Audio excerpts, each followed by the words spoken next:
At least you have the government to call and try and help you to get past the mafia, to protect you. Here you have nobody to protect you. The American people are living in a matrix. They don't understand the truth of how things are working in this country, you know. And let me give you an example of what I'm talking about. The very fact is that if you ask 100 people on the street, what kind of government is America supposed to be? 99% of them will tell you a democracy. America is supposed to be a democracy. But that's a lie. That's an illusion. The word democracy is not written into the Constitution at one time. It's not in the Bill of Rights. It's not in the Declaration of Independence. The Founding Fathers hated the idea of a democracy. They thought it was the worst form of government there is. And I agree with them. Because in a democracy, 51% of the people control 49% of the people. If you're part of the 49%, you're not free. America was founded as a constitutional republic. And in that constitutional republic that we have, 99% of the people can't take away the rights of 1%.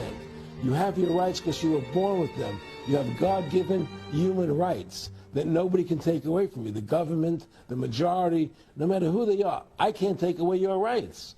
And that's what our founding fathers gave us. But the psychological operations that they do to us, they make us believe that we're a democracy and that majority rules, you see? And they want you to believe that. Because then they tell you this poll says this many want this and this many want that and this many want this, and it doesn't have anything to do with anything. Well, Hitler was elected. Hitler was elected. Hitler did everything legally. And in a constitutional republic, a minority is protected against a majority. Wasn't it Benjamin Franklin, to paraphrase, that said democracy is two wolves and a sheep voting on what's for dinner? Exactly. And then he also said, in a republic, the sheep would have a gun to protect himself, you know. And that's the truth. America's not a democracy. But you ask the most intelligent people, what form of government America is supposed to be, they'll say democracy. Because that's what they've been brainwashed. They've been psyoped into believing that. They believe that we're in Iraq. They believe we're in Iraq to promote democracy. The word democracy, you hear George Bush saying democracy means freedom. No. Democracy equals New World Order. Democracy equals slavery. The word democracy is not synonymous with freedom. It's the opposite of freedom. Democracy is the worst form of government you can have. It's majority rule.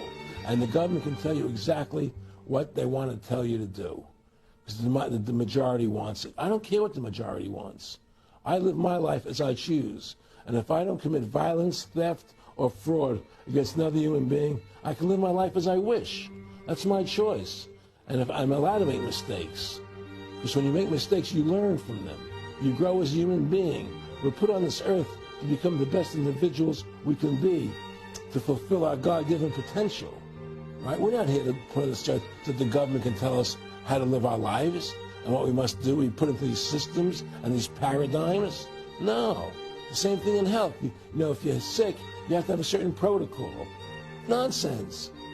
You know, be individuals. Think for yourself. Have critical thinking. You know, and so what's happened is that because they've taught everybody that we're a democracy, which is not true, now, so then in 1913, they bring the Federal Reserve System into being, right? Now you have this Federal Reserve System, which then in 1913 got the right to create money for the government, when before that the government created its own money.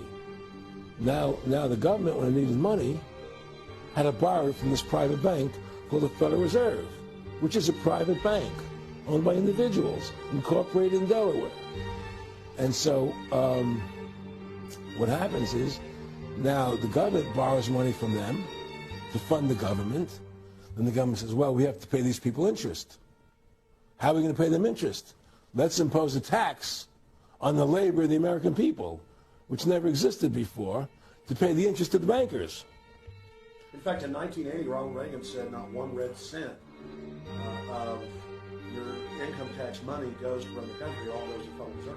Well, it was the Grace Commission report that said that not one nickel goes to the infrastructure of the country. You know.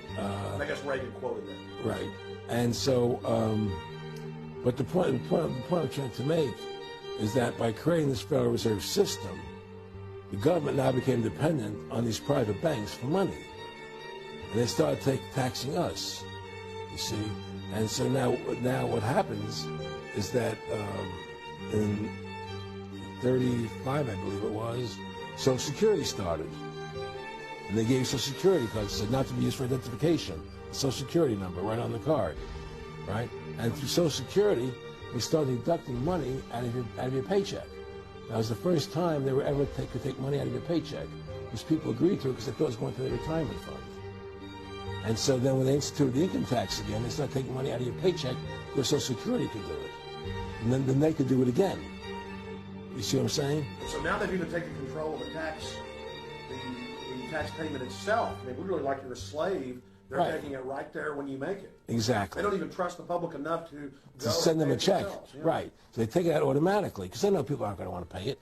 So what's happened is that through the implementation of the Federal Reserve System, the government has become invested in these bankers, and they get their money from the bankers.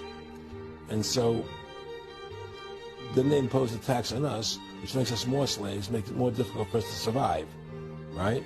Giving them more profits. And now what's happened is that through the Federal Reserve System, the bankers have pretty much taken control of our government. It doesn't matter Republican and Democrat anymore, because they're both the same. Neither one of them are talking about shutting down the Federal Reserve System or stopping the payment of taxes, you know, or any of the big issues that face Americans, right? So I had a friend, Nick Rockefeller.